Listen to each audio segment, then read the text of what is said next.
അപ്പസ്തോല പ്രവർത്തനങ്ങൾ 28-ാം അധ്യായം. മാൾട്ടായിൽ. ഞങ്ങൾ രക്ഷപ്പെട്ടു കഴിഞ്ഞപ്പോൾ മാൾട്ട എന്ന ദ്വീപാണ് അത് എന്ന് മനസ്സിലാക്കി. അപരിചിതരെങ്കിലും സ്ഥലവാസികൾ ഞങ്ങളോട് അസാധാരണമായ കാരുണ്യം കാണിച്ചു. മഴക്കാലം വന്നു ചേർന്നിരുന്നതുകൊണ്ടും തണുപ്പായിരുന്നതുകൊണ്ടും അവർ തീ കൂട്ടി ഞങ്ങളെ സ്വാഗതം ചെയ്തു. പൗലോസ് കുറെ ചുള്ളിക്കമ്പുകൾ പെറുക്കിയെടുത്ത് തീയിലിട്ടു. അപ്പോൾ ഒരു അണലിപ്പാമ്പ് ചൂടേറ്റ് പുറത്തു ചാടി അവന്റെ കയ്യിൽ ചുറ്റി. പാമ്പ് അവന്റെ കയ്യിൽ തൂങ്ങിക്കിടക്കുന്നത് കണ്ട് നാട്ടുകാർ പരസ്പരം പറഞ്ഞു, ഈ മനുഷ്യൻ ഒരു കൊലപാതകിയാണെന്നതിന് സംശയമില്ല.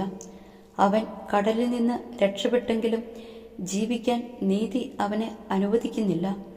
അവൻ പാമ്പിനെ തീയിലേക്ക് കുടഞ്ഞിട്ടു. അവന് അപകടമൊന്നും സംഭവിച്ചുമില്ല. അവൻ നീരു വന്ന് വീർക്കുകയോ പെട്ടെന്ന് വീണ് മരിക്കുകയോ ചെയ്യുമെന്ന് അവർ വിചാരിച്ചു. ഏറെ നേരം കഴിഞ്ഞിട്ടും അവന് അത്യാഹിതമൊന്നും സംഭവിക്കുന്നില്ലെന്ന് കണ്ടപ്പോൾ അവർ അഭിപ്രായം മാറ്റുകയും അവൻ ഒരു ദേവനാണെന്ന് പറയുകയും ചെയ്തു. ദ്വീപിലെ പ്രമാണിയായ പുബ്ലിയൂസിന് ആ സ്ഥലത്തിനടുത്ത് തന്നെ കുറെ ഭൂമിയുണ്ടായിരുന്നു. അവൻ ഞങ്ങളെ സ്വീകരിച്ച് 3 ദിവസത്തേക്ക് ആതിഥ്യം നൽകി. പുബ്ലിയൂസിന്റെ പിതാവ് പനിയും അതിസാരവും പിടിപെട്ട് കിടപ്പിലായിരുന്നു. പൗലോസ് അവനെ സന്ദർശിച്ചു പ്രാർത്ഥിക്കുകയും അവന്റെ മേൽ കൈകൾ വെച്ച് സുഖപ്പെടുത്തുകയും ചെയ്തു. ഈ സംഭവത്തെ തുടർന്ന് ദ്വീപിലുണ്ടായിരുന്ന മറ്റു രോഗികളും അവന്റെ അടുക്കൽ വന്ന് സുഖം പ്രാപിച്ചുകൊണ്ടിരുന്നു. അവർ ഞങ്ങളെ വളരെയേറെ ബഹുമാനിച്ചു. ഞങ്ങൾ കപ്പൽ യാത്രയ്ക്കൊരുങ്ങിയപ്പോൾ ഞങ്ങൾക്ക് ആവശ്യമുള്ളതെല്ലാം അവർ കൊണ്ടുവന്നു തന്നു.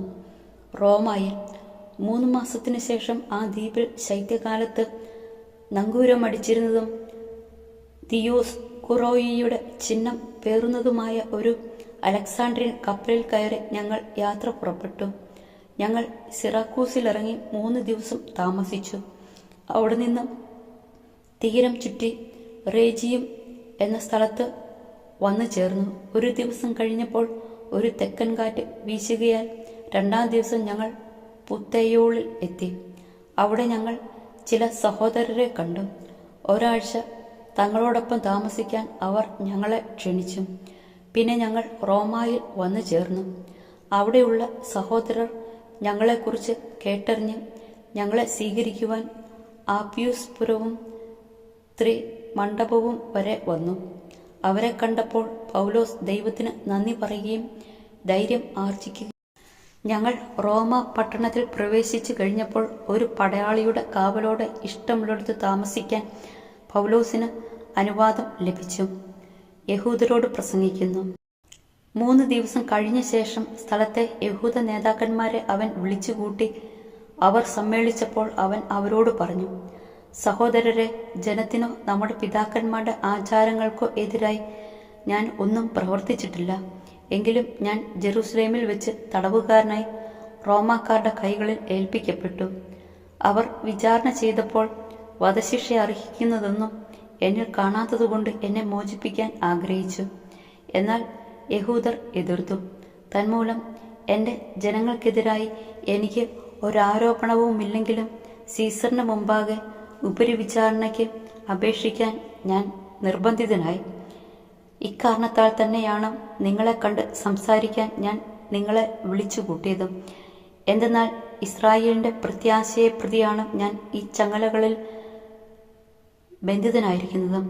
അവർ അവനോട് പറഞ്ഞു, നിന്നെക്കുറിച്ച് യൂദയായിൽ നിന്ന് ഞങ്ങൾക്ക് കത്തൊന്നും ലഭിച്ചിട്ടില്ല. ഇവിടെ വന്ന സഹോദരരിലാരും നിനക്കെതിരായി വിവരം തരുകയോ നിന്നെ കുറ്റപ്പെടുത്തി സംസാരിക്കുകയോ ചെയ്തിട്ടുമില്ല. എന്നാൽ നിന്റെ അഭിപ്രായങ്ങൾ എന്തെല്ലാമാണെന്ന് നിന്നിൽ നിന്ന് തന്നെ കേൾക്കാൻ ഞങ്ങൾ ആഗ്രഹിക്കുന്നു. ഇത് ഞങ്ങൾക്കറിയാം. ഈ മതവിഭാഗത്തെ എല്ലായിടത്തും ആളുകൾ എതിർത്ത് സംസാരിക്കുന്നുണ്ട്. അവരുമായി സംസാരിക്കാൻ അവർ ഒരു ദിവസം നിശ്ചയിച്ചു. അന്ന് നിരവധി ആളുകൾ അവന്റെ വാസസ്ഥലത്ത് വന്നുകൂടി. രാവിലെ മുതൽ സന്ധ്യ വരെ അവൻ മോശയുടെ നിയമത്തെയും പ്രവാചകന്മാരെയും അടിസ്ഥാനമാക്കി യേശുവിനെക്കുറിച്ച് അവരെ ബോധ്യപ്പെടുത്താൻ ശ്രമിക്കുകയും ദൈവരാജ്യത്തെക്കുറിച്ച് പരസ്യമായി സാക്ഷ്യപ്പെടുത്തുകയും ചെയ്തു. അവൻ പറഞ്ഞത് ചിലർക്ക് ബോധ്യപ്പെട്ടു, മറ്റു ചിലർ അവിശ്വസിച്ചു.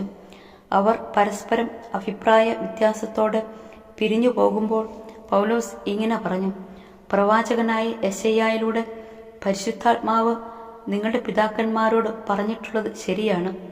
നീ പോയി ഈ ജനത്തോട് പറയുക, നിങ്ങൾ തീർച്ചയായും കേൾക്കും, എന്നാൽ മനസ്സിലാക്കുകയില്ല. നിങ്ങൾ തീർച്ചയായും കാണും, എന്നാൽ ഗ്രഹിക്കുകയില്ല. അവർ കണ്ണുകൊണ്ട് കാണുകയും കാതുകൊണ്ട് കേൾക്കുകയും ഹൃദയം കൊണ്ട് മനസ്സിലാക്കുകയും മാനസാന്തരപ്പെടുകയും ഞാൻ അവരെ സുഖപ്പെടുത്തുകയും ചെയ്യുക അസാധ്യം. അത്രയ്ക്കും ഈ ജനതകളുടെ ഹൃദയം കഠിനമായി തീർന്നിരിക്കുന്നു. ചെവിയുടെ കേൾവി മന്ദീഭവിച്ചിരിക്കുന്നു. കണ്ണ് അവർ അടച്ചു കളഞ്ഞിരിക്കുന്നു. അതിനാൽ നിങ്ങൾ ഇത് അറിഞ്ഞുകൊള്ളുവിൻ. ദൈവത്തിൽ നിന്നുള്ള ഈ രക്ഷ വിജാതിയരുടെ പക്കലേക്ക് അയക്കപ്പെട്ടിരിക്കുന്നു. അവർ കേൾക്കുകയും ചെയ്യും. അവൻ സ്വന്തം ചെലവിൽ ഒരു വീട് വാടകയ്ക്കെടുത്ത് 2 വർഷം മുഴുവൻ അവിടെ താമസിച്ചു. എല്ലാവരെയും അവൻ സ്വാഗതം ചെയ്തിരുന്നു. അവൻ ദൈവരാജ്യം പ്രസംഗിക്കുകയും കർത്താവായ യേശുക്രിസ്തുവിനെക്കുറിച്ച് നിർബാധം ധൈര്യപൂർവ്വം പഠിപ്പിക്കുകയും ചെയ്തു.